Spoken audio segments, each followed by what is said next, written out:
ในเวลาแล้วพี่น้องวันนี้พากันยับย่าใช่สวยออกไปเห็ดหางบังไฟโอ้เห็ดอยู่ตรงหน้าไอ้อันเป๊ะกับเพื่อนลุงใหญ่เนี่ยหน้าอันเห็ดทางหน้าของลุงใหญ่เลยเนาะนี่เพื่อนกันวัดอยู่นี่ใกล้ๆนี่แต่ปกติเพื่อนก็สิเฮ็ดแถวนี่นี่ใกล้ๆนี่แถวนี้นะเฮ็ดแถวนี้แต่ปีนี้ยับย่าใช่สวยออกไปไกลนิดหน่อยนึงไปอยู่หมม่วง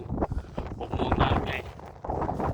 ที่กะจีอยู่ประมาณไฮนี่แหละเนาะอยู่แถวนี่แหละง่ายๆไปพูดมันไกล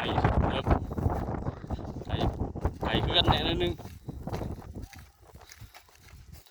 ตอนแรกว่ากันว่าจะไปโรงเรียนตกลงกันบ่ได้กันลงมาเก้าให้หน้าแถวใกล้ๆนี่แหละกำลังขนไม้ขนยังออกมา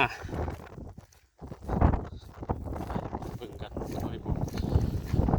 เห็นอยู่ผมม่วงนี่วะเนี่ยหางมองไฟมานี่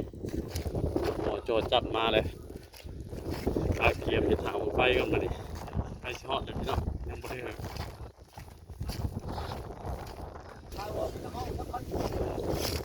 เอาเห็ดมองได